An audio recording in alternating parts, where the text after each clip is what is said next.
మిక్కిలిగా ప్రేమించిన దైవంతండి ఇంతవరకు మేము సజీలకు మమ్మల్ని భద్రపరిచి కాల్చి కాపాడి అంటే ఈ యొక్క పునరుద్ధాన దినమున తండ్రి చేర్చినందుకు మీకు వందనాలు.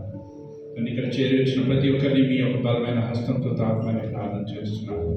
మా ప్రభా, మేము ఏ విధంగా అయితే వచ్చినామో ఆ విధంగా తిరిగి వెళ్ళకుండా మీ యొక్క ఆశీర్వాదం మా మీద ఉంచమని ప్రార్థన చేస్తున్నాము. ఇక్కడ గడిపే సమయాన్ని మీరు మాకు కొరకు దీవెనకరంగా మార్చమని యేసునామం నా ప్రార్థించి వేడుకొంచున్నాము తండ్రి. ఆమేన్. దయచేసి నేర్చుకోండి. చిన్న ప్రార్థన చేసుకొని వాక్యం ధ్యానిస్తాం. సర్వశక్తుల సర్వాధికారి నిత్యుల తండ్రి, సమాధానకర్త, నీకే కృతజ్ఞతాస్తుతులు చెల్లిస్తున్నాము. ఇంతవరకు మా పట్ల మీరు చూపుల కృపను బట్టి మా పట్ల మీరు చేసిన ప్రతి మేలు, ప్రతి ఒక్క ఉపకారం వందనాలు చెల్లిస్తుందేవా. మరి నూతన నెలలో మమ్మల్ని నడిపించినారు. దీని స్థుతి చాలా నచ్చినప్పుడు ఈ వాక్యం ధ్యానిస్తుండగా నాతో మాతో మీరు మాట్లాడేది నీ వాక్యమైన సత్యము, నీ వాక్యమైన అవగాహన మమ్మల్ని నడిపించుకుంటారు. అసలు మా మనోనేతలు తెరవండి. వాక్యం విత్తనం మా హృదయంలో, మా జీవితంలో ఒక నూతన విత్తనంగా నాటబడిన వందనాలు చెల్లిస్తూ యేసుక్రీస్తు పరిశుద్ధ నామమున ప్రార్థించి వేడుకొచ్చున్నాం తండ్రి. ఆమేన్. దేవుని కృపను బట్టి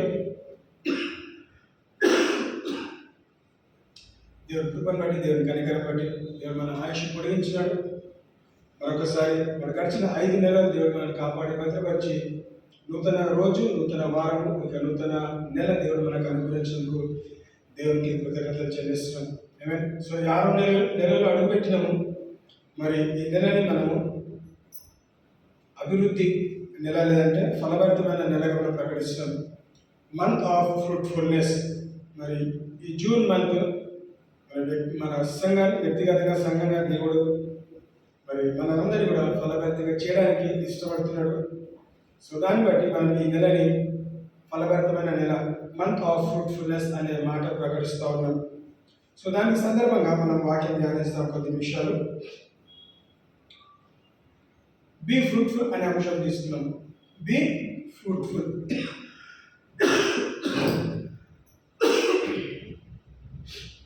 ఫలభరితంగా ఉండటము, లేదంటే అభివృద్ధి అనే మాట దేవుడు మనకి ఇస్తున్నాడు. సో ఆదికాండము 1వ అధ్యాయం 28వ వచనం మనం ఒకసారి ధ్యానిస్తాం. ఇది మంచి పరిచయం ఉన్న వాక్య భాగమే. ఆదికాండము 1వ అధ్యాయము 28వ వచనం.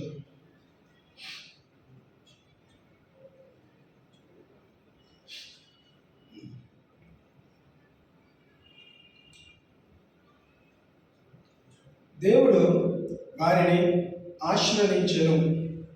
ఎట్లనగా, మీరు ఫలించి అభివృద్ధి పొంది విస్తరించి భూమిని నిండించి దానిని లోపరచుకొనుడి. సముద్రపు చేపలను, ఆకాశ పక్షులను, భూమి మీద ప్రాకు ప్రతి జీవిని ఏలుడని దేవుడు వారితో చెప్పెను. And God blessed them, and God said unto them, Be fruitful and multiply, and replenish the earth, and subdue it, and have dominion over the fish of the sea, and over the fowl of the air, and over every living thing that moveth upon the earth. దేవుడు సృష్టించిన తర్వాత, మానవులను సృష్టించిన తర్వాత, ఆదాం అవ్వని సృష్టించి దేవుడు ఏదెన్ తోటలో వాళ్ళని స్థిరపరిచి వాళ్ళకి ఇచ్చిన వాగ్దానం ఏంటంటే, ఏమన్నా ఫస్ట్ మాట ఏమన్నాడు? మీరు ఫలించి. దేవుడు వారిని ఆశీర్వదించెను. ఎట్లనగా, ఫలించి అభివృద్ధి పొంది. బీ ఫ్రూట్ఫుల్ అండ్ మల్టిప్లై అనే ఫస్ట్ మాట మాట్లాడుతున్నాడు. సో మనం చాలాసార్లు ఈ మాట విన్నప్పుడు నేను ఫలభరితంగా ఉండాలి, లేదంటే చూడండి దాని తర్వాత మాట ఏంటంటే, అభివృద్ధి పొంది విస్తరించి భూమిని నిండించి దానిని లోపరుచుకొనుడి. Have dominion. లోపరుచుకొనుడి, లేదంటే దాన్ని స్వాధీనపరచుకోవడం అనేది మనం వింటా ఉన్నాం. డొమినియన్ కావాలి. నీవు భూమిని స్వాధీనపరచుకోవాలంటే మొట్టమొదటిగా నీవు ఫలభరితం ఉండాలి. నీవు ఫలము లేని జీవితం జీవించినట్లయితే, నీవు విస్తరించకపోతే నువ్వు భూమిని స్వాధీనపరచుకోలేవు. హ్యావ్ డొమినియన్ అని వాక్యం సెలవిస్తుంది. దేని మీద డొమినియన్? ఆకాశ పక్షుల మీద, సముద్ర జలాల మీద, భూమి మీద ప్రాకు ప్రతి జీవి మీద నువ్వు ఆధిపత్యం తీసుకోవాలి. నువ్వు ఈ భూమిని స్వాధీనపరచుకోవాలి అన్నది ఒక హెచ్చరిక. స్వాధీనపరచుకోవాలంటే నీవు మొదట నువ్వు ఫలించాలి. బీ ఫ్రూట్ఫుల్, ఫలించాలి. మరి దేవుడు కూడా సృష్టిని సృష్టించక ముందు ఏమని ప్రకటించినాడు?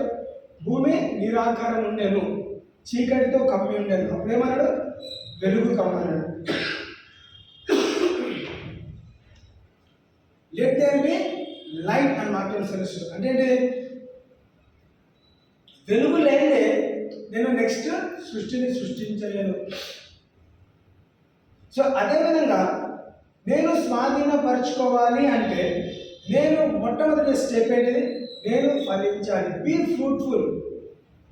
క్రమంగా మేము నేర్చుకుందాం. బీ ఫ్రూట్ఫుల్ అంటే ఏంటిది? నేను ఫలించాలి. సో నేను ఫలించాలంటే ఏం చేయాలి? నేను వాక్యానికి అనుసారంగా చేయాలి. ఆ మొట్టమొదటి ఏమని చూడండి, నేను స్వాధీనపరచుకోవాలి. మీరు భూమిని నింపండి, స్వాధీనపరచుకోండి, మీరు ఏరాలి అని చెప్తా ఉన్నాడు. సో ఇవన్నీ కాకముందు ఫస్ట్ థింగ్ నేను ఫలించినట్లయితే, నేను విస్తరించినట్లయితే, నేను బలపరచబడితేనే, నేను ఫ్రూట్ఫుల్గా ఉంటేనే, మల్టిప్లై అవుతూనే, అన్నీ చెప్పిన తర్వాత మీరు బీ ఫ్రూట్ఫుల్ అని మల్టిప్లై అని చెప్పట్లేదండి. ఇక్కడ స్టార్ట్ చేస్తున్నాడు. మొదటిది మీరు ఏం చేయాలంట? మీరు ఫలించాలి, మీరు అభివృద్ధి చెందాలి, మీరు విస్తరించాలి. దాని తర్వాత భూమిని మీరు స్వాధీనపరచుకోవాలి. సో ఇక్కడ గమనిస్తే మొదటి ఈ వాగ్దానము ఎవరితో ప్రకటించినాడు? ఆదాము అవ్వతో పలికిన మాటలకి. సో అవ్వతో పలికిన మాటలు అంతటితో ముగించిపోయిందా? ఏదైనా తోటలో దేవుడు ఆదాము నుంచి వాగ్దానం ఇస్తూ వచ్చాడు, మీరు ఫలించి మీరు అభివృద్ధి చెందండి, be fruitful and multiply. So దాని దేవుని ఉద్దేశం ఏంటిది? ఏదైనా ఆలోచన భూమిని సృష్టించాలి, లేదా ఆదాము అవ్వని సృష్టించి అక్కడ ఏదైనా తోటలు ఉంచాలి అని ఒక ఆలోచన కాదండి. వాళ్ళని అక్కడ ఉంచడమే కాకుండా వాళ్ళు ఏం చేయాలి? వాళ్ళు డెవలప్ అవ్వాలి, వాళ్ళు డెవలప్మెంట్ తీసుకొని రావాలి, వాళ్ళు ఎదగాలి. వాళ్ళు ఏం చేయాలంటే భూమిని విస్తరించాలి, వాళ్ళ సరిహద్దులు దాటాలి. ఏదైనా తోటని ఒక రెప్లికాగా ఇచ్చినాడు. ఏదైనా తోట ఒక రూపంగా ఇచ్చినాడు. ఇది ఏదైనా తోట నేను మీకు ఇస్తాను, ఇదే ఏదైనా తోట మీరు ఏం చేయాలంటే ఈ ఏదైనా తోటని భూమి మొత్తం మీరు విస్తరించాలి, మీరు సేద తీర్చాలి. సో మీ చేతకి ఏమిస్తున్నాడు? ఇంత పెద్ద భూమిని నేను మీ చేతకు అప్పగిస్తున్నాను. ఆ భూమిని మీరు స్వాధీనపరచుకోండి. సో ఏంటి స్టెప్పింగ్ స్టోన్ ఏంటిది? మీరు ఏదైనా తోట ఉన్నారు, ఏదైనా తోట సరిహద్దులు విస్తరించాలి, బీ ఫ్రూట్ఫుల్ అని చెప్తున్నాడు. సో మనం చాలాసార్లు విన్నాము, మనం నమ్ముతాం, దేవా ఈ నెల నా జీవితంలో నేను ఫలిస్తాను, నేను ఫలమిచ్చే చెట్టుగా ఉంటాను, నేను ఫలించాలి, నేను ఫలమించిన వాడిని ఉండాలి, నేను గొడ్రాలతనం అనుభవించొద్దు, ఒంటరితనం అనుభవించొద్దు, దుఃఖము బాధ వేదన తొలగించి దేవా నేను ఫలించాలి. నాలో ఫలం లేకుండా ఉన్నట్లయితే నీవు నాకు ఫలము అనుగ్రహించి దేవా. బికాస్ నేను ఫలించకపోతే ఏంటిదే? నన్ను ఎవరు పట్టించుకో. నేను ఫలించాలి. నువ్వు ఒంటరిగా ఉండు, కుటుంబ జీవితం అనుభవించు, వ్యాపారం చేయి, ఉద్యోగం చేయి, ఏది చేసినా కానీ అనుకున్న జీవితంలో మనం ఏం చేయాలి? మనము ఫలించిన వారిగా ఉండాలి. ఎందుకు ఫలించాలి? నేను ఫలిస్తేనే, ఫలభరితం ఉంటేనే నేను స్వాధీనపరచుకోగలుగుతాను.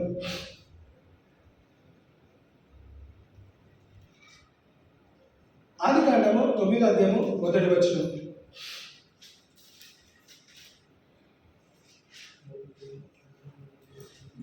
దేవుడైన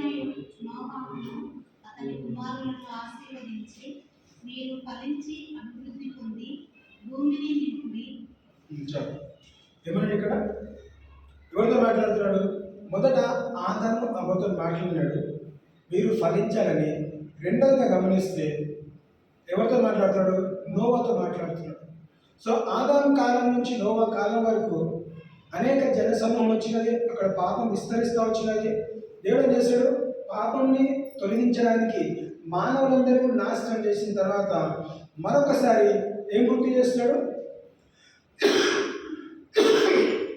వాగ్దానాన్ని గుర్తు చేస్తున్నాడు. ఎక్కడి నుంచి ఆరంభించినాడు? మళ్ళీ మీరు ఫలించండి, మీరు అభివృద్ధి చెందండి. మొదటి వాగ్దానం ఏమో ఆదాము తీసుకున్నారు, వాళ్ళు ఫలించినారు, వాళ్ళు విస్తరించినారు. కానీ పాపంతో కూడిన ప్రాంతంగా ఏర్పరచబడింది. మరి దేవుడు పాపంని తొలగించి కదా వరద ద్వారా సమస్తాన్ని నాశనం చేసి ఏం చేస్తాడు? ఉన్న ఒక కుటుంబంతో మరొకసారి దేవుడితో ఆరంభించాడు, మీరు ఫలించండి. దానికన్నా ముందేమని గమనిస్తాము?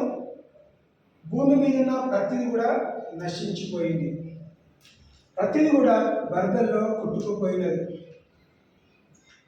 ఏం లేదండి, కేవలము నోవతో పాటు ఆ కుటుంబంతో పాటు ఆ పశుపక్షులు ఏదైతే దేవుడు కృపను బట్టి ఓడలో నడిపించబడ్డారో వాళ్ళు మాత్రమే బ్రతికి బయటపడ్డారు. సో మరొకసారి ఇప్పుడు వాగ్దానం ఎవరితో మాట్లాడుతున్నాడు? నోవా కుటుంబంతో మాట్లాడుతున్నాడు. ఏం చేయాలంటే నోవా ఇప్పుడు, మరియు దేవుడు నోవాహును అతని కుమారులను ఆశీర్వదించి మీరు ఫలించి అభివృద్ధి పొంది భూమిని నింపండి. ఫలించాల్సిన బాధ్యత ఇప్పుడు ఎవరిదండి? అప్పుడు ఆదాము అవ్వకి ప్రకటించారు, బీ ఫ్రూట్ఫుల్ అని చెప్తున్నారు, మీరు ఫలించాలి. నేను ఎందుకు స్పెసిఫిక్గా చెప్తున్నానంటే, మీరు ఫలించాలి, నేను మిమ్మల్ని ఫలింపజేస్తా అనే మాటలు కూడా ఉన్నాయి. బీ ఫ్రూట్ఫుల్ అంటే నా స్వయం నేను కష్టపడి నేను ఫలభరితంగా ఉండాలి, నేను మిమ్మల్ని ఫలింపజేస్తా అంటే దేవుడు తన చెయ్యి కూడా జోక్యం చేసుకొని మనల్ని ఫలభరితంగా చేస్తాడు. ఆ మాటలు కూడా మనం గమనిస్తాం. ఇతర విషయంలో కూడా ఆదాము అవ్వతో మీరు ఫలించాలి అని మాట్లాడినాడు. రెండవ భాగంకి వస్తే నోవాని దర్శించి మీరు ఫలించాలి, బీ ఫ్రూట్ఫుల్ అండ్ మల్టిప్లై. మీరు ఇంతతో ఆగిపోకండి. వెనుకకు తిరిగి చూసుకుంటే అనుకుంటాం కనీసం ఒక చెట్టు కూడా లేదు, భూమి మొత్తం కొట్టుకుపోయింది, భూమితో ప్రతి జీవి సమస్తము మొత్తం కొట్టుకుపోయింది. మళ్ళీ డ్రై ల్యాండ్, ఎండిన నేల మాత్రం ఉన్నది, ఏమీ లేదు. నేను మళ్ళీ కొత్త భూమి ఏం చేయాలంట? నేను ఫలించాలి, నేను ఫలభరితంగా మారాలి. నేను ఫలించాలంటే ఏం చేయాలి? నేను పని చేయాలి. సోమర్తనం ఉండమని చెప్పట్లేదండి. ఆదాము కూడా ఫలించాలంటే వాళ్ళు స్వయాన కష్టపడి వాళ్ళు ఫలించాలి, వాళ్ళు అభివృద్ధి చెందాలి. బీ ఫ్రూట్ఫుల్ అండ్ మల్టిప్లై మాత్రం తెలుస్తున్నారు.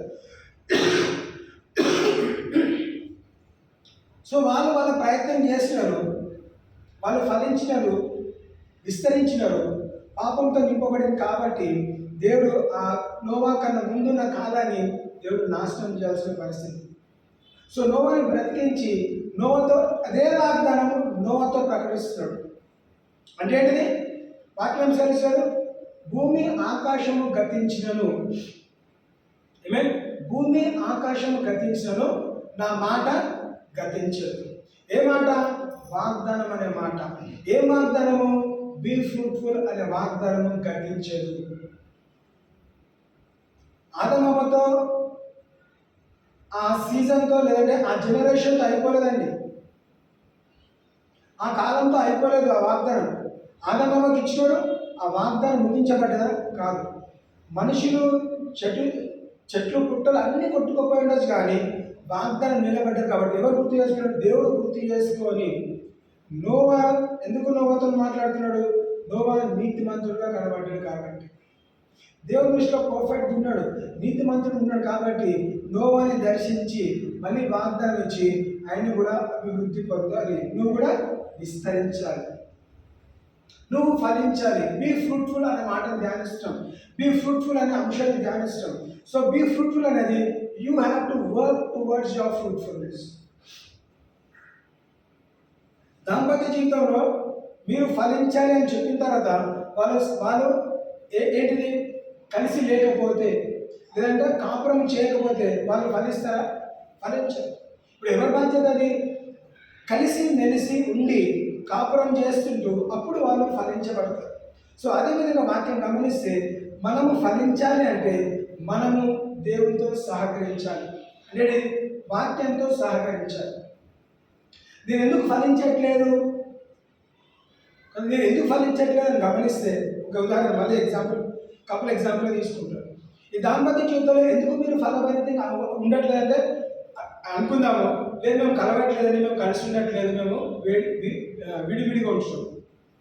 మరి దాంపత్య జీవితంలో ఫలభరితంగా ఉండాలంటే తప్పకుండా మీరు కాపురం చేయాలి, మనం కలిసి ఉండాలి. అదేవిధంగా దేవుని వాక్యం అనుసారంగా మన వ్యక్తిగత జీవితంలో మనము ఫలించాలంటే మనము దేవుని వాక్యంతో మనం సహకరించాలి. దేవుని వాక్యం ఏ విధంగా? జీవం గల వాక్యం. అంటే దేవుని వాక్యం అనే విత్తనంలో జీవం ఉన్నది, ఆ బీజంలో జీవం ఉన్నది, మరణం లేదు. ఆ జీవమున్న బీజాన్ని, ఆ జీవమున్న వాక్యాన్ని, ఆ జీవమున్న విత్తనాన్ని మనం తీసుకొని మన హృదయం అనే నేలలో మన జీవితంలో నాటితేనే ఏమవుతా మనం ఫలించబడతాం. ఫలించాలంటే కేవలం చెప్పితే అయిపోదండి. I will be fruitful and I will multiply అని చెప్తే కాదు, చెప్తూనే మనం పని చేయాలి. మనం ఏ విధంగా ప్రకటిస్తామో ప్రకటించిన ప్రకారము, పలికిన మాట ప్రకారము మనము జీవించాలి. అంటే మన దేవ మేము ఫలభరిత బీ ఫ్రూట్ఫుల్ అండ్ మల్టిప్లై ఆ రోజు వాగ్దానం ఇచ్చినావు, ఈ రోజు కూడా వాగ్దానం వర్తిస్తుంది. సో నేను అంగీకరిస్తున్నాను, నేను ఆ వాగ్దానం స్వీకరిస్తున్నాను, నేను పని చేస్తా. దేవుడు వాగ్దానం చెప్పినాడు కాబట్టి నేను సోఫాలో కూర్చొని I will multiply, I will be fruitful అంటే కాదండి. I have to work towards the promise. ఆ వాగ్దానం వెనకాల నేను పని చేయాలి. ఏమని నేర్చుకున్నాము? ఆనందముతో ఇచ్చిన వాగ్దానము భూమి గతించిపోయినను, వరదలతో వర్షంతో భూమి మొత్తం కొట్టుకుపోయినను ఆ వాగ్దానం ఇంకా నిలబడ్డది. ఆ వాగ్దానం ఏం చేస్తాడు? దేవుడు నోవాతో గుర్తు చేస్తాడు, నోవాతో కూడా చెప్తున్నాడు. మరి చెప్పట్లేదు, నేను ఒకసారి ఆదాముకు చెప్పినాను, ఇదిగో నేను నీకు కూడా చెప్తున్నానట్లేదు. క్రొత్త భూమి క్రొత్త ఆకాశం లాగానే అదే వాగ్దానము క్రొత్త కుటుంబానికి మరొకసారి ఇవ్వబడుతుంది. Be fruitful and multiply. So మనం అనుకున్నాము ఏ విధంగా నోవా కాలంలో వరదల కారణంగా భూమి మొత్తం కొట్టుకుపోయిందో, శూన్యం వచ్చిందో, మన జీవితంలో కూడా అలాంటి పరిస్థితి ఎదిగినట్లయితే, మనం ఎదుర్కొన్నట్లయితే, మనము ఇంకా శూన్యంలో ఉన్నట్లయితే, నా దేవ నన్ను మొత్తం కోల్పోయినను, నా దగ్గర ఏం లేదు, దీనికి ఏం చేయలేని పరిస్థితిలో ఉన్నట్లయితే కేవలం ఒకే ఒక మాట తీసుకో, బీ ఫ్రూట్ఫుల్. నీవు ఫలించి, నీవు అభివృద్ధి చెంది. ఎవరు చేస్తారంట? వాగ్దానం ఇచ్చి వాగ్దానం నెరవేర్చే దేవుడు నీకు నాకు తోడై ఉన్నాడు. సో మనం ఏం చేయాలి? నోవా ఆ మాటను తీసుకొని ఓడలో నుంచి బయటకు వచ్చిన తర్వాత ఏం చూస్తున్నాడు?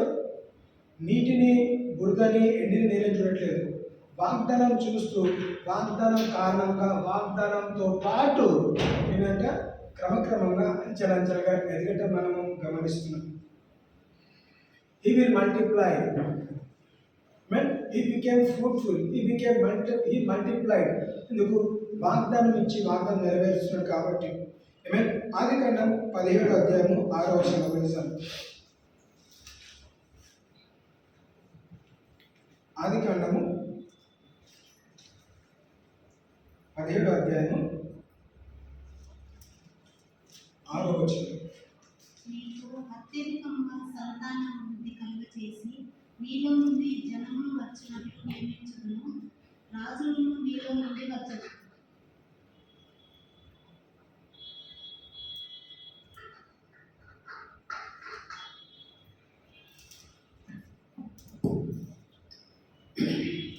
చూడండి.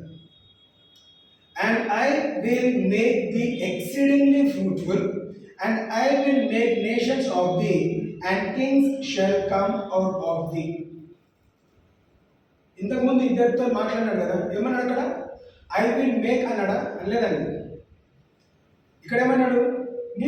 నీకు అత్యధికముగా సంతాన వృద్ధి కలుగజేసి నీలో నుండి జనములు వచ్చినట్లు నియమించుదును, రాజులను నీలో నుండి వచ్చుదురు. ఎవరు చేస్తున్నారు? నేను చేస్తాను. ఎవరి విషయంలో? అబ్రహాము విషయంలో. ఆదాము విషయంలో నేను చేస్తానని అనలేదు. ఏమన్నాడు?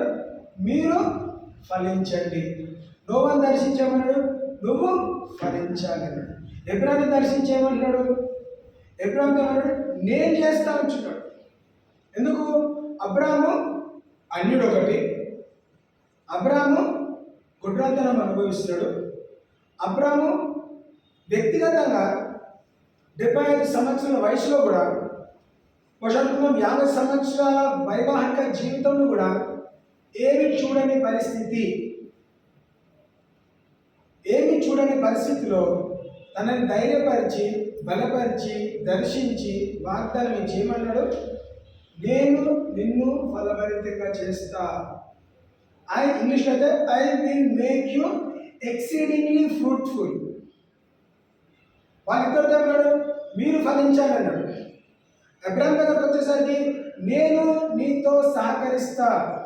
I will make you fruitful. ఎందుకంటే నీ సొంత శక్తులతో, నీకున్న సామర్థ్యతో, నీకున్న శక్తులతో, నీకున్న ఆ ఫిజికల్ ఫిట్నెస్తో ఇంతవరకు జరగలేదు, నీకున్న విశ్వాసంతో ఇంతవరకు జరగలేదు. కానీ నేను ఈరోజు నీ జీవితంలో ఫలభరితమైన వాగ్దానాన్ని ప్రకటిస్తున్నాను. ప్రకటించి అక్కడితో వదిలేయట్లేదు.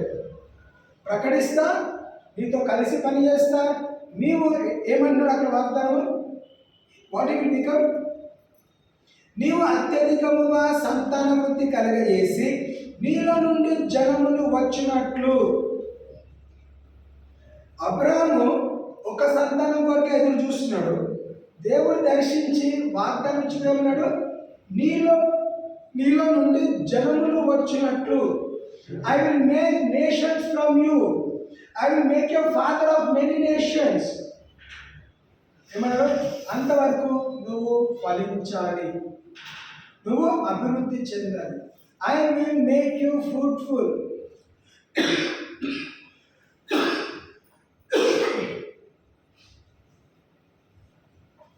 ఆదాము అవ్వతో చెప్పిన మాట, అవునా? ఆదాము అవ్వతో పలికిన ఒక మాట, నోవాతో అదే మాట పలికినాడు. ఇప్పుడు ఎవరితో మాట్లాడుతున్నాడు? అబ్రహాముతో మాట్లాడుతున్నాడు. అబ్రహాంకి వాగ్దానం ఇచ్చి ఎక్కడ నుంచి స్టార్ట్ చేశాడు? I will make you exceedingly fruitful. నేను మిమ్మల్ని అత్యధికంగా ఆశీర్వదించదు. దేవుడు జోక్యం చేసుకుంటా అంటాడు. దేవుడు వాగ్దానం ఇచ్చి వదిలేయట్లేదండి. నేను నీకు వాగ్దానం ఇస్తాను, వాగ్దానం నెరవేర్చబడడానికి కూడా నేను నీతో పాటు పనిచేస్తాను, నేను నీతో పాటు నేను సహకరిస్తాను. సో వాగ్దానం తీసుకున్న వ్యక్తి ఇప్పుడు ఏం చేయాలి? వాగ్దానంతో పాటు పనిచేయాలి. నోవాకి ఎన్ని ఆస్తులు అంతస్తులు అన్ని పక్కన పెట్టుకొని ఇప్పుడు తన ప్రయారిటీ లిస్ట్లో ఏ మాట గుర్తుపెట్టుకోవాలి? దేవుడు నన్ను దర్శించినాడు, నేను దేశాలకి తండ్రిగా కాబోతున్నాను. I will become a father of many nations. ఆ మాట ఆయన గుర్తు చేసుకుంటూ ఉండాలి. సో మనకు వాగ్దానం ఇచ్చినాము. ఈ సంవత్సరం ఏమని ప్రకటించాము? ఎంతైనా నమ్మదగిన మాట. గ్రేట్ ఈజ్ ఆఫ్ ఫెయిత్ఫుల్నెస్ అనే మాట తీసుకున్నాము. ఆ మాట ఇప్పుడు ఏం చేయాలి? మన ఆలోచనలో, మన తలంపులో, మన పలికిన ప్రతి మాటలో కూడా మొదటి స్థానము ఉండాలి. ఏది ఉండాలి? వాగ్దానము మొదటి స్థానంలో ఉండాలి. నువ్వు వాగ్దానం పలికిన ప్రకారం కూడా.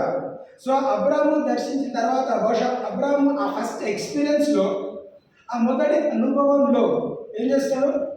సేరాతో పంచుకున్నాడు. తర్వాత ఏం చేస్తాడు? ఎలియాజరుతో పంచుకున్నాడు. తర్వాత ఏం చేస్తాడు? పని వాళ్ళందరినీ పిలిచి కూడా పంచుకుంటాడు. ఎవరు? నన్ను దేవుడు దర్శించినాడు, ఇదిగో ఇంతకాలం నాకు సంతానం లేదు కదా, నాకు సంతానం ఇస్తాడు. సంతానం కాదు, ఎంతమంది సంతానం అంటే దేశాలు నాల నుండి వస్తారంట, పుడతారంట అని ఏం చేస్తాడు? చెప్పిన మాటని, వాగ్దానాన్ని చూస్తూ వచ్చినాడు. కేవలం వినట్లేదండి, ఒక దృశ్యంలాగా చేసి, ఒక పిక్చర్ చేసి జనాన్ని చూస్తూ ఉన్నాడు. రాజులను చూస్తాడు. తన తన శరీరం నుంచి, తన శక్తుల నుంచి, తన గర్భంలో నుంచి రాజులని దేశాలను చూడబోతాడు. ఎప్పుడైతే తన ప్రవర్తన మారిందో, తన జ్ఞానం మారిందో, ఆలోచనలు దేవుడు ఇంతకాలం ఏం చేస్తాడు?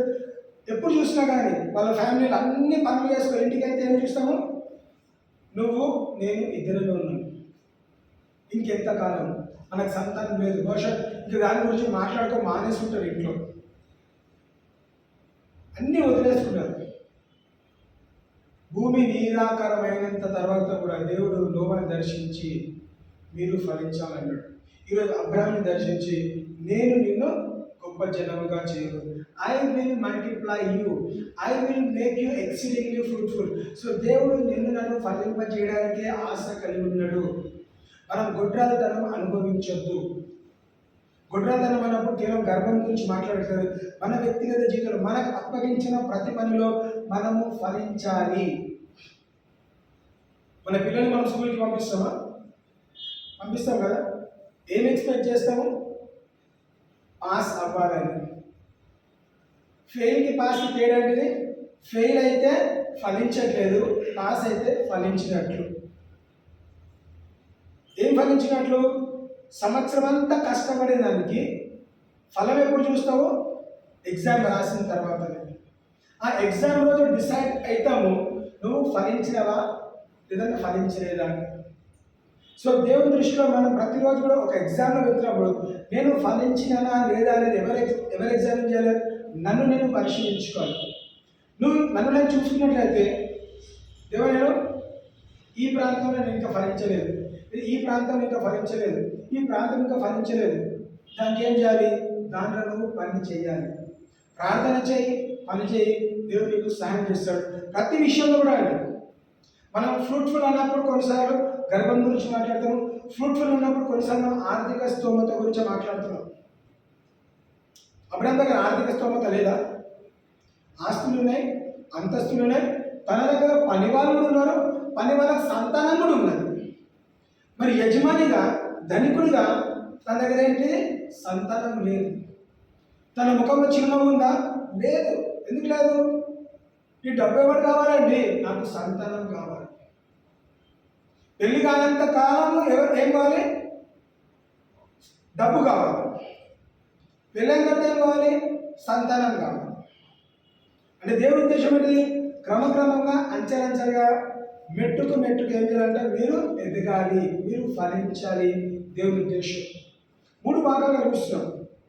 ఆదమవ్వతోని ఫలించాలని మాట్లాడినాడు, నోవాతో ఫలించాలని మాట్లాడాడు, తర్వాత అన్యుడైన అబ్రాహాంని దర్శించి నేను నిన్ను ఫలభరితంగా చేస్తా ఉంటున్నాను. 17వ అధ్యాయం 20వ వచనం గమనిస్తాను.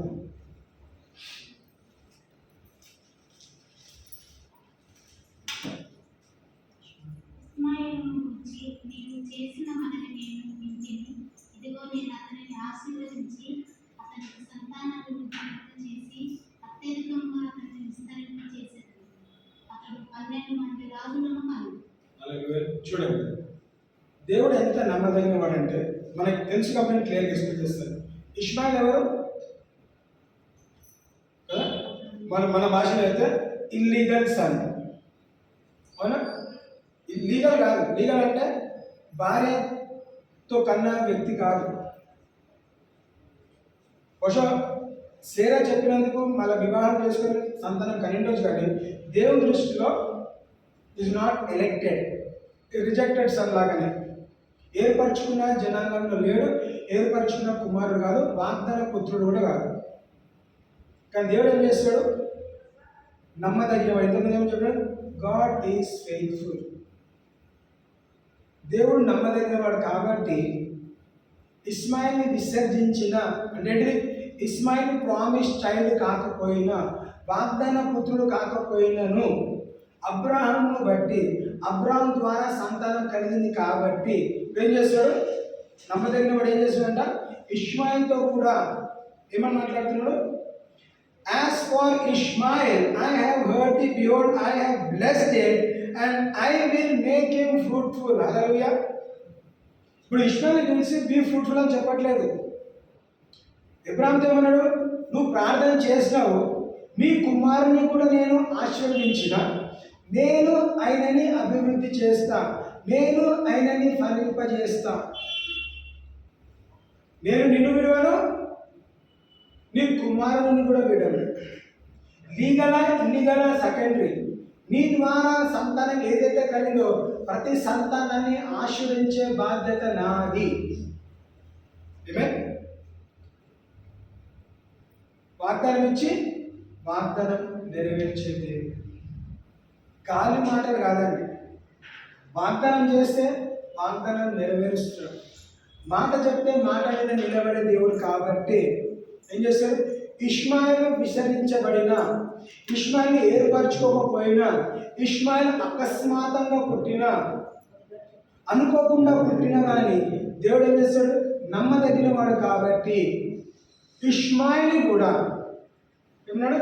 ఇష్మాయిల్ని కూడా ఆశీర్వదించాను, నేను నిన్ను అభివృద్ధి చేస్తా.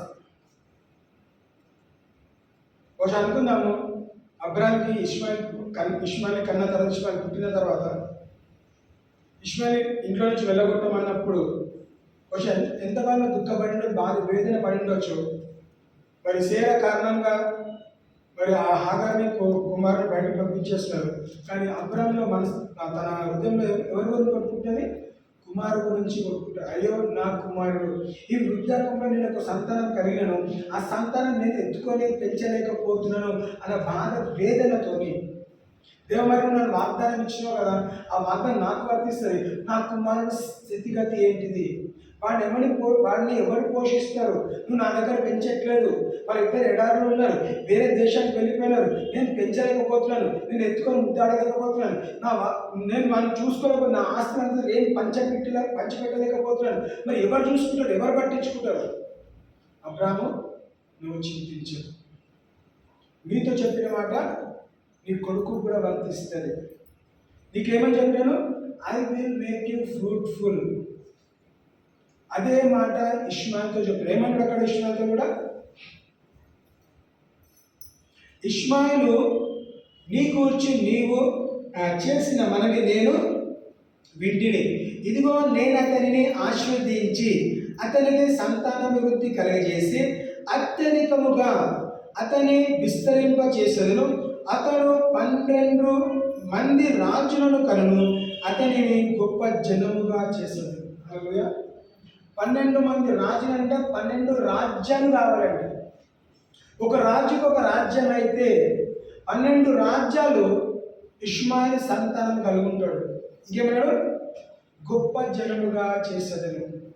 I will make you great people, great nations అనే వాగ్దానం అబ్రాహాంతో మాట్లాడాడు. అబ్రాహాం తర్వాత వచ్చిన కుమారుడితో కూడా మాట్లాడుతూ వచ్చాడు. అంటే ఏంటిది? జనాలు తరాలు గడిచిన వాగ్దానం అక్కడి నుంచి స్టార్ట్. ఎక్కడి నుంచి? ఏదైనా తోటల నుంచి వాగ్దానం మొదలైంది, ఈ రోజు వరకు కూడా వాగ్దానం వర్తిస్తున్నది. బీ ఫ్రూట్ఫుల్, ఫలించాలి. దేంట్లో ఫలించాలి? అన్ని స్థాయిలో నేను ఫలించాలి. ఒక స్టూడెంట్గా, ఒక వైఫ్గా, ఒక హస్బెండ్గా, ఒక బ్యాచిలర్గా, ఒక బిజినెస్ మ్యాన్, ఒక బిజినెస్ ఉమెన్గా, ఒక స్టూడెంట్గా, అన్ని విషయాలు నువ్వు ఏ కేటగిరీలో ఉన్నా, నువ్వు ఏ స్థాయిలో ఉన్నా, నువ్వు హౌస్ వైఫ్ అయినా, నువ్వు విడో అయినా, నువ్వు ఏ స్థాయిలో ఉన్నా కానీ, నువ్వు ఏ స్థాయిలో ఉన్నా ఆ స్థాయిలో నువ్వు ఫలించాలని దేవుని ఉద్దేశము, దేవుని ప్రణాళిక. అబ్రాహాము ఫలము చూడని స్థితిగతిలో ఫలము చూపెట్టిన దేవుడు తనని వెంబడించడం ఆరంభించినాడు. మనం ఇంకా ఫలం చూడట్లేదా? ఏ స్థాయిలో చూడట్లేదు, ఏ ప్రాంతంలో చూడట్లేదు. దేవా, నువ్వు ఆ ప్రాంతాన్ని, ఆ స్థితిగతి నువ్వు ఎత్తి పట్టుకో. దేవా, నాకు ఫలము కావాలని నువ్వు అడిగినట్లయితే నువ్వు దాని విషయంలో పని చేయి. నువ్వు తగిన పనికి ఫలం ఏంటిది? దేవుడు నువ్వు ఫలభరితంగా మారుస్తాడు. ఏమని చెప్పండి? ఇష్మాయిల్ విసర్జించబడిన, ఇష్మాయిల్ ఏర్పరచుకున్న జనాంగంలో కాకపోయినా దేవుడు వాగ్దానం తనకు కూడా వర్తించాడు. సో మనం అనుకుందాం, మనం కూడా ఇష్మాయిల్ స్థితిగతిలో ఉన్నట్లయితే, మనం విసర్జించబడము అనుకున్నట్లయితే, మనం వెళ్ళగొట్టబడినము అనుకున్నట్లయితే, నీ సొంతగా నీ ఆలోచన ఏ విషయంలో తీసుకెళ్తున్నా కానీ, I'm left alone, I'm discourage, I'm disconnected కదా, నన్ను నిలగొట్టినారు, నన్ను ఎవరు పట్టించుకోవట్లేదు. ఇష్మాయిల్ కూడా ఇంట్లో పెరగట్లేదండి, బయట ఎక్కడో తండ్రితో పెరగట్లేదు, బయట ఎక్కడో పెరుగుతున్నాడు. అయినను దేవుడు ఇష్మాయిల్కి కనెక్టెడ్గా ఉన్నాడు. తల్లిదండ్రులు లేరా? Don't worry. ఉద్యోగం లేదా? Don't worry. వ్యాపారం లేదా? Don't worry. దేవుని వాగ్దానం నీకు దగ్గర ఉందా లేదా గమనించుకో. ఉన్నట్లయితే ఆ వాగ్దానం నిన్ను పోషిస్తుంది, ఆ వాగ్దానం నీకు ఫలం అనుగ్రహిస్తుంది. నువ్వు నమ్మినట్లయితే, నమ్ముట నీ వశమైతే నమ్మవానికి సమస్తము సాధ్యం. ఆమేన్. మరి ఆదికాండం 26వ అధ్యాయం 22వ వచనం. ఆదికాండం 26వ అధ్యాయం 22వ వచనం.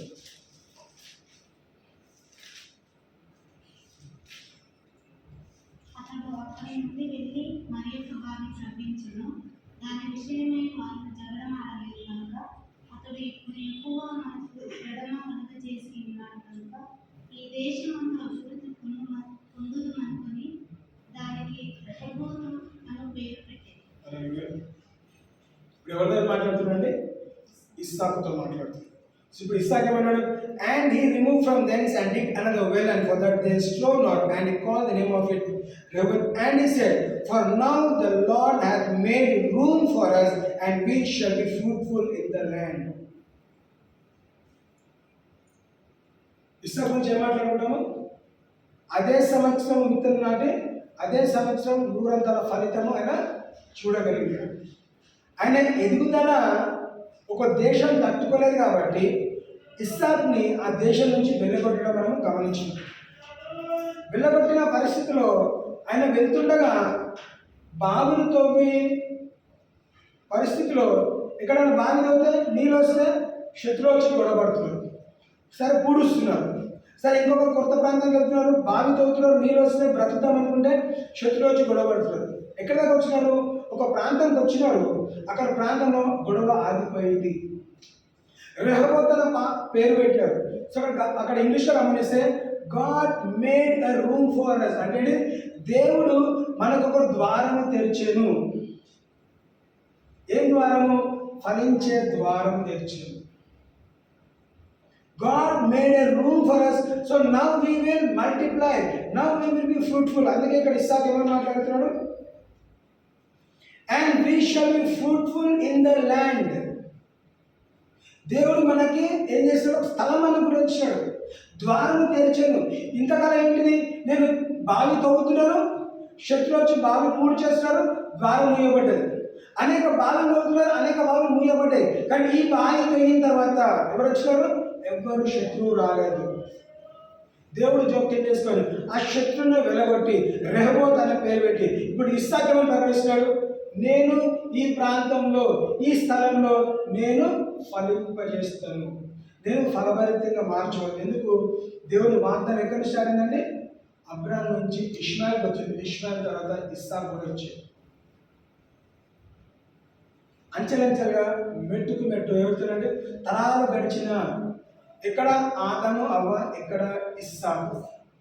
కొన్ని వేల సంవత్సరాలు గడిచిన బీ ఫ్రూట్ఫుల్ అన్న మాట గడవలేదు, ఫలించండి అన్న మాట గడవలేదు, ముగించలేదు. అది ఒకరి తర్వాత ఒకరు, ఒక జనరేషన్ ఇంకొక జనరేషన్, ఏడు జనరేషన్ క్రమంగా ఒకరి తర్వాత ఒకరితో మాట్లాడుతూ ఏం చేస్తాడు? వాగ్దానం మాత్రం కంటిన్యూ అవుతూనే ఉన్నది. ఏదైనా తోటలో మొదలైన వాగ్దానం ఎక్కడ దాకా వచ్చిందంటే ఇస్సాకు వరకు వచ్చింది.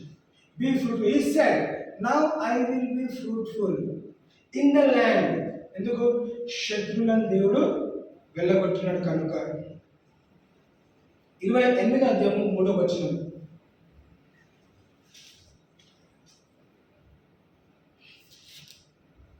సర్వశక్తి గల దేవుడు నిన్ను ఆశీర్వదించి నీవు అనేక జనములన్నట్లు నీకు సంతానాభివృద్ధి కలుగచేసి నిన్ను విస్తరింప చేసి నీవు పరవాసువైన దేశమును అనగా దేవుడు అబ్రాహాముకు ఇచ్చిన దేశమును నీవు స్వాస్థ్యముగా చేసుకున్నట్లు ఆయన నీకు అనగా నీకును నీతో కూడా నీ సంతానమును అబ్రాహాముకు అనుగ్రహించిన ఆశీర్వాదం దయచేయుగా కానీ అతనిని దీవించి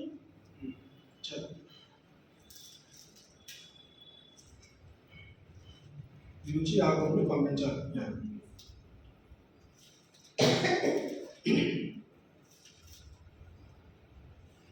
చూడండి ఇంతవరకు ఎవరి దగ్గర చూసినాము? ఫస్ట్ ఆదాము అవ్వ, తర్వాత నోవహును చూసినాము, నోవా తర్వాత అబ్రామ్ని చూసినాము, అబ్రామ్ తర్వాత ఇష్మాయిల్ని చూసినాము, ఇష్మాయిల్ తర్వాత ఇస్సాకుని చూసినాము, ఇస్సాక్ తర్వాత ఇప్పుడు ఎవరి దగ్గరకు వచ్చింది? యాకోబు దగ్గరకు వచ్చింది. ఒకసారి మళ్ళీ నేను గమనిస్తాను. And God Almighty bless thee and make thee fruitful and multiply thee, and that thou mayest be a multitude of people. ఏమన్నాడు? Make thee fruitful. ఎవరు? ఇస్సాకు యాకోబుతో చెబుతున్నాడు. And let God make you fruitful అంటే ఏంటిది? నన్ను ఫలభరితంగా చేస్తాడు. కొంచెం అనుకున్నాను ఇష్మాయిల్ గురించి మాట్లాడితే, మీ పెద్దనాన్నను కూడా ఏం చేస్తాడంట? ఫలభరితంగా చేస్తాడు. నీ తాతను కూడా ఫలభరితంగా చేస్తాడు. నీవు మనవడిగా నువ్వు ఫలభరితంగా ఉండాలి. నేను పొందుతున్న వాగ్దానం నాతో ఉండొద్దు, నేను పొందుతున్న వాగ్దానం నా సంతానం కూడా వెళ్ళాలి. కాబట్టి ఏమన్నాడు? ఆయన జీవితంలో ప్రకటిస్తున్నాడు ఆయన మీద. And God Almighty bless thee and make thee fruitful and multiply thee, that thou mayest be a multitude of people, and give thee the blessing of Abraham to thee, to thy seed with thee, that thou mayest inherit the land wherein thou art a stranger, which God gave unto Abraham. అబ్రాహాముతో చేసిన వాగ్దానము, అబ్రాహాముతో చేసిన వాగ్దానం ఏంటిది? నువ్వు ఫలించాలి అనే వాగ్దానము ఇస్సాకు జీవితం నెరవేర్చబడ్డది, ఇస్సాకు నా జీవితం నెరవేర్చబడ్డది. కాబట్టి నీ తాత అయిన అబ్రాహాము జీవితంలో కూడా నెరవేర్చబడ్డది. అదే వాగ్దానం నీకు వర్తిస్తుంది, నీ తర్వాత ఉన్న సంతానం కూడా వర్తిస్తుంది. గాడ్ ఈజ్ ఫెయిత్ఫుల్, ఎంతైనా నమ్మదగిన వాడు. సో నమ్మదగిన వాడు ఏం చేస్తాడు? ఎక్కడ స్టార్ట్ చేసిన నమ్మకత్వము? ఏదైనా తోటల నుంచి నమ్మకత్వంగా స్టార్ట్ చేసి ఒకరి తర్వాత ఒకరికి ఏం చేస్తాడు? ఫలించాలి అన్న మాట చెప్తూనే ఉన్నాడు, గుర్తు చేస్తూనే ఉన్నాడు. ఒకరితో ఆగిపోలేదంట. మీరు ఫలించాలంటే దాని విషయంలో మీరు పని చేయాలి అంటే వాళ్ళు డైరెక్ట్ ఏమని చేస్తున్నాడు? మీరు పని చేయండి. You work towards your fruitfulness. మీ ఆ విషయంలో మీరు పని చేయండి. నా విషయంలో నా వాక్యాన్ని చేత పట్టుకొని, నేను మీతో చేసిన నిబంధనలు చేత పట్టుకొని, మీకు ఇచ్చిన వాగ్దానం చేత పట్టుకొని మీరు దాంట్లో పని చేయండి. పని చేసే క్రియ, పని చేసే రిజల్ట్ అయితే ఫ్రూట్ఫుల్నెస్. మీరు ఫలించాలి, మీరు అభివృద్ధి చెందాలి. సో ఏమన్నా ఇక్కడ యాకోబు కూడా ఆ వాగ్దానాన్ని అంగీకరించినాడు, స్వీకరించినాడు. 35వ అధ్యాయం 11వ వచనం.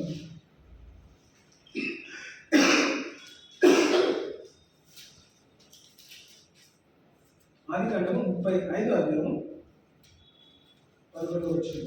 మరియు దేవుడు నేను సర్వశక్తిగల దేవుడను, నీవు ఫలించి అభివృద్ధి పొందుము, జనముల సమూహమును నీ వలన కలుగును, రాజులు నీ గర్భవాసమున పుట్టేది. హల్లెలూయా. ఏమైంది? ఇష్మాయిల్కి ఒక్కరికే కాదని రాజును పుట్టేది. ఏం చేస్తాడు దేవుడు? యాకోబుతో కూడా మాట్లాడతాడు. హల్లెలూయా. మరియు దేవుడు నేను సర్వశక్తి గల దేవుడు, నీవు ఫలించి అభివృద్ధి పొందుము. అబ్రాహాము ఇస్సాకునేమో నేను చేస్తాను, యాకోబు వచ్చేసరికి నువ్వు ఫలించాలి. ఇప్పుడు నువ్వు పని చేయాలి.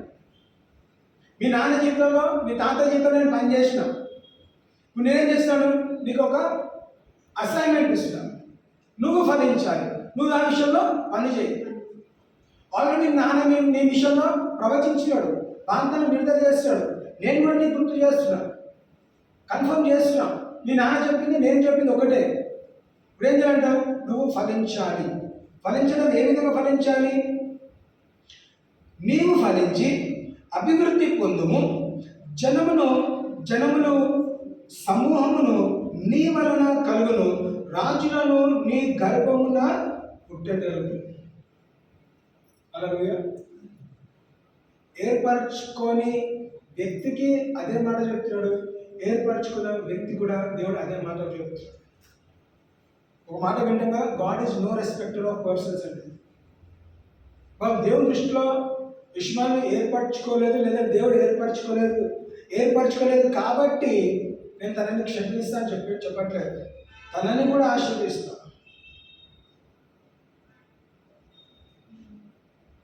దేవుడు నమ్మదగినవాడు. యాకోబు ఏశావు జీవితంలో కూడా దేవుడు ఏమో ఒక దగ్గర రాయబడ్డది, దేవుడు ఏశావుని ద్వేషించాను, యాకోబుని ప్రేమించాను. ఒకరోజు నేను ఈసావు ఆశీర్వాదం గురించి నేను ఒకరోజు దాని గురించి మాట్లాడతాను. ప్రిపేర్ అవుతున్నాను, ఒకరోజు వాక్య పరిచయం చేస్తున్నాను. మన దృష్టిలో ఏశావు అంటే ఏంటిది? వాడు విసర్జించబడ్డవాడు, ఎందుకు పనికిరాని వాడు, తన బర్త్ రేట్ అమ్ముకున్నవాడు.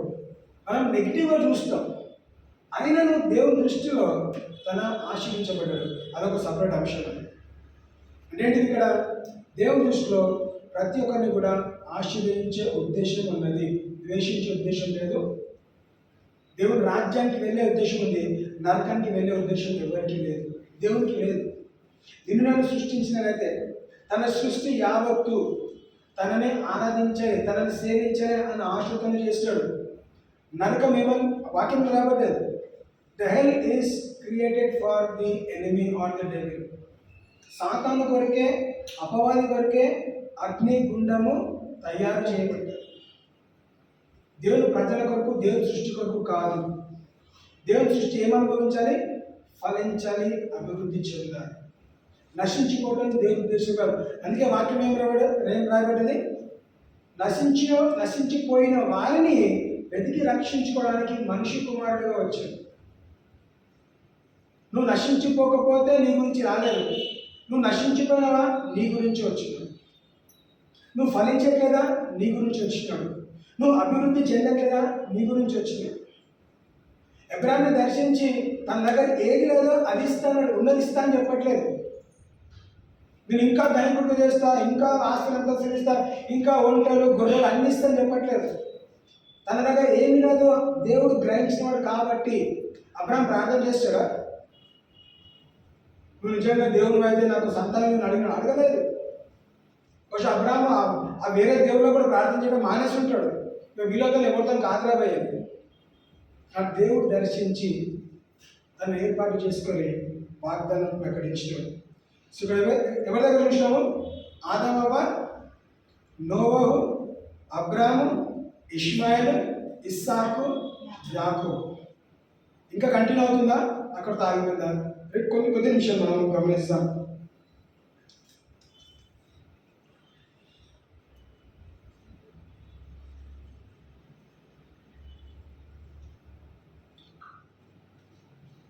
ఇక్కడ 35 గమనిస్తే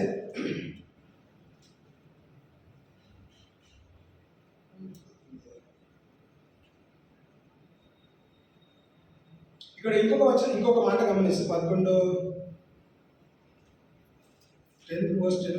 అప్పుడు దేవుడు అతనితో, పేరు యాకోబు ఇక మీదట నీ పేరు యాకోబు అనబడదు, నీ పేరు ఇశ్రాయేలు అని చెప్పి అతనికి ఇశ్రాయేలు అను పేరు పెట్టాడు. తర్వాత మరియు దేవుడని యెహోవా వ్యక్తిగతంగా దర్శించి మళ్ళీ వాగ్దానం ఇచ్చినాడు. యాకోబు అంటే మోసగాడు. మోసగాని పేరు మార్చి ఇశ్రాయేలు అని పేరు పెట్టి అప్పుడు మరొకసారి కన్ఫర్మ్ చేసి నువ్వు ఫలిస్తావు, నీ గర్భం నుంచి 12 కుమారులు కంటారు, రాజ్యులు కనబోతున్నావు, ఆ రాజ్యులు రాజ్యాలుగా మార్చబడతారు. అలాగే మన దేవుడు మన పేర్లు ఎరిగినవాడు, మన పేర్లని మార్చేవాడు. బహుశా ఇంతకాలం మనం చేసిన మన వ్యక్తిగత జీవితంలో మనం మూర్ఖులో ఉండిండొచ్చు, కానీ దేవుని అంగీకరించిన తర్వాత పాతలు గతించను, సమస్తము కొత్తవాడిని, కొత్త జీవితం, కొత్త పేరుతో. ఇంతకాలం నేను మోసగాని, కేవలం పేరు మార్చినాడు, తన స్థితిగతి మార్చేవాడు. మోసం చేసేవాడు చాలాసార్లు మోసపోయినాడు. ఇక మీదట మోసపోవద్దు, మోసం చేయొద్దు అనే ఉద్దేశంతో దేవుడు తన పేరు మార్చి, ఇశ్రాయేలు అనే పేరు మార్చి, ఇక మీదట నువ్వు ఫలించాలి, నువ్వు వర్ధిల్లాలి. 41 అధ్యాయం 52వ వచనం గమనిస్తాం.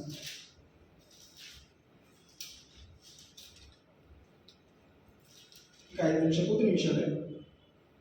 ఆదికాండం 41 అధ్యాయం 52వ వచనం. తర్వాత అతడు, నాకు బాధ కలిగిన దేశమందు దేవుడు నన్ను అభివృద్ధి పొందించేదని చెప్పి రెండవ వారికి ఎఫ్రాయిం అని పేరు పెట్టాడు. ఇక్కడ గమనిస్తే యోసేపు ఇద్దరు కుమారుడు, వాళ్ళ ఇద్దరి పిల్లల్ని కూడా ఎక్కడ తీసుకొచ్చినాడు? యాకోబు దగ్గర తీసుకొచ్చాడు. యాకోబు దగ్గర తీసుకొచ్చి ఆశ్రయించమన్నప్పుడు ఎఫ్రాయిముతో చెప్పిన మాట ఇక్కడ గమనిస్తే, తర్వాత అతడు నాకు బాధ కలిగిన దేశమందు దేవుడు నన్ను అభివృద్ధి పొందించనని చెప్పి రెండవ వానికి ఎఫ్రాయిం అను పేరు పెట్టాడు. అంటే ఏంటిది? యోసేపు కూడా అభివృద్ధి చెందాను. అలాగే ఇఫ్రాయిం పేరు ఫ్రూట్ఫుల్ కాదు. Because God has made me fruitful. దేవుడు నన్ను ఫలించిన ఫలభర్తిని చేశాడు, అభివృద్ధి చేశాడు. కాబట్టి నా రెండో కుమారునికి ఇఫ్రాయిం అని పేరు పెడతాడు. అది అర్థం. సో యాకోబు దగ్గర వచ్చి ఆగిపోయింది. యాకోబు తర్వాత యోసేపు కూడా ఫలభరితం అనే వాగ్దానం పొందుతున్నవాడు. ఆయన జీవించి చూపెట్టినాడు. ఎక్కడికి వచ్చినాడు? ఐగుప్తు దేశానికి ఏ విధంగా వచ్చిన? ఒక రాజు వచ్చిన కాదండి, ఒక బానిసగా, సొంత అన్నదమ్ములు అమ్మబడిన వ్యక్తిగా, ధనికుడు కొడుకు యాకోబు, ధనికుడు కొడుకు యోసేపు ఐగుప్తు దేశానికి తన ఒంటి మీద బట్టలు కూడా లేవండి. తన ఒంటి మీద బట్టలు లేవు. అలాంటి స్థితిగతులు, అలాంటి పరిస్థితుల్లో ఒక తెలియని దేశానికి, భాష తెలియని దేశానికి అమ్మబడ్డాడు. ఆ స్క్రాచ్ అనుకున్నాం. ఇంతకుముందు ఏం చెప్పినాడు?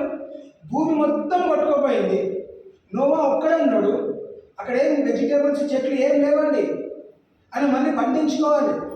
స్టార్టింగ్ నుంచి, స్క్రాచ్ నుంచి మళ్ళీ స్టార్ట్ చేసినాడు, ఎత్తినాడు. అదేవిధంగా యోసేపు ఎక్కడికి వచ్చినాడు? తన దగ్గర ఏం లేదు. తల్లి, తండ్రి, అన్నదమ్ములు, ఫ్యామిలీ ఎవ్వరు లేరు. ఒంటరి జీవితం ఐగుప్తు దేశం అనుభవిస్తూ, ఇక్కడ దేవుడు తనకిచ్చిన కళని మర్చిపోలేదు. యోసేపు మర్చిపోలేదు, దేవుడు మర్చిపోలేదు. ఆ కళల కారణముగా, ఆ కళ అనేదే ఫ్రూట్ఫుల్నెస్కి కారణమైంది. దేవుడు తనకిచ్చిన దర్శనము, దేవుడు తనకిచ్చిన కళని ఏం చేశాడు? ఇంతకుముందు ఏమన్నాడు? You have to work towards it. నువ్వు పని చేయాలి. సో దేవుడు వాగ్దాన రూపంలో యోసేపుకి కళ ఇచ్చి, కళ వెంకలను పని చేస్తే కళ ద్వారానే కలగన్నందుకు ఐగుప్తు దేశంలో వచ్చాడు, కలగన్నందుకు జైలుకి వెళ్ళినాడు, కలగన్నందుకు కళల కారణంగానే ప్రధానమంత్రి అయినాడు. సో దేవుడు వాగ్దానం ఇస్తే ఆ వాగ్దానం నేను కొన్నిసార్లు ఎడారిలో నడిపించవచ్చు, కానీ చివరికి ఏమవుతుంది? అదే వాగ్దానము దేని వరకు నీకు వాగ్దానం ఇవ్వబడ్డదో ఆ వాగ్దానం నెరవేర్చేంత వరకు కూడా నిన్ను విడివాడు ఎడబాయాడు.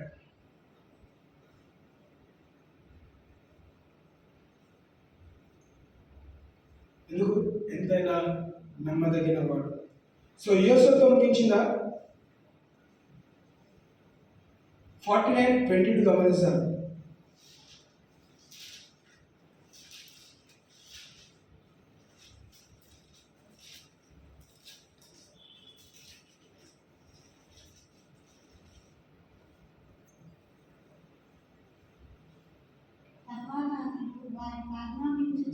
కాదు, 49:22 వచ్చింది. యేసుకు ఫలించడి కొమ్మ, ఊట యుద్ధ ఫలించడి కొమ్మ, దాని రెమ్మలు గోడ మీదకి ఎక్కి వ్యాపించు. ఏమంటాడు? ఏ స్థాయికి వచ్చినాడు? ఫలింపజేసేదాన్ని ఎక్కడికి వచ్చినాడు? యోసేపు ఫలించడి కొమ్మ, ఊట యుద్ధ ఫలించడి కొమ్మ దాన్ని రెమ్మలు గోడ మీదకి ఎక్కి వ్యాపించను. Joseph is a fruitful bough, even a fruitful bough by a well, whose branches run over the wall. తన కొమ్మలు ఏంటంటే ఫలించే కొమ్మలు గోడ మీద ప్రాంతం అంటే క్రీప్ అవుతున్నాయి. వేరే పట్టణాలకు కూడా వెళ్తూ ఉన్నది. ఎవరు? ఒక్కరు ఫలించినప్పుడు ఆ ఫలము ఏమవుతుందంట? 10 మంది తినే స్థాయికి మనం ఉండాలి, 10 మందికి సహాయం చేసే స్థాయికి మనం ఎదగాలి. చాలాసార్లు మాట చెప్తుండొచ్చు. బహుశా మనం ఈరోజు సహాయం పొందుకునే స్థితిగతిలో ఉండొచ్చు. అదే స్థితిగతిలో ఉండటం మన ఉద్దేశం కాదు, దేవుని ఉద్దేశం కాదు. దేవుడు నిన్ను ఏమన్నాడు? I will B a lender not a borrower. నేను ఇచ్చేవాడుగా చేస్తే కానీ పుచ్చుకునే వాడుగా చేయాలి. బహుశా ఈరోజు మనం పుచ్చుకుంటుండొచ్చు. మన పరిస్థితి బట్టి అప్పులు చేస్తుండొచ్చు, బ్యాంక్ లోన్స్ మీద డిపెండ్ అయి ఉండొచ్చు, ఏమనండి. కానీ ఈ రోజు మనం ఏ స్థితిగతులు ఉన్నామో రేపటి దినాల్లో అదే స్థితిగతులు ఉంటామని కాదు. అది మార్చాలి, మార్చబడాలి. మార్చబడాలంటే నీవు దేవుని మాటకి, దేవుని వాగ్దానానికి సహకరిస్తే ఆ వాగ్దానం ఖచ్చితంగా నెరవేర్చవచ్చు. చివరిగా నిర్గమకాండం 1:7 గమనించాలి. నిర్గమకాండము 1:7. ఇశ్రాయేలీయులు బహు సంతానం గలవారై అభివృద్ధి పొంది విస్తరించి అత్యధికంగా ప్రజలు వారున్న ప్రదేశము వారితో నిండి ఉంది. చాలు. ఏమైంది? ఇప్పుడు ఎవరికి వచ్చింది వాగ్దానం? ఏమైంది? ఎక్కడ స్టార్ట్ అయింది? ఏదైనా తోటలో ఆదం అవ్వకి చెప్పిన మాట, నోవాకి చెప్పిన మాట, అబ్రాహాము, ఇష్మాయిల్, ఇస్సాకు, యాకోబు, యోసేపు దగ్గరకు వచ్చి ఆగింది. అక్కడి నుంచి ఏంటంట? ఇశ్రాయేల్ ప్రజలు ఏమంటుంది? ఇశ్రాయేలీయులు బహు సంతానము గలవారై అభివృద్ధి పొంది విస్తరించి అత్యధికముగా ప్రబలిరి, వారును దేశము వారితో నిండి ఉండెను. ఇస్రాయేల్ అంటే ఒక్కొక్క ఫ్యామిలీ, అవునా కదా? అంటే ఎవ్రీ ఫ్యామిలీ. అప్పుడు దాకా ఇండివిజువల్ ఫ్యామిలీస్. అబ్రాహాం బ్లెస్ చేసి అబ్రాహాం ద్వారా అన్నాడు, యాకోబు ద్వారా, ఇస్సాకు ద్వారా, ఫస్ట్ వాళ్ళని. కానీ ఇక్కడికి వచ్చేసరికి ఏమైంది?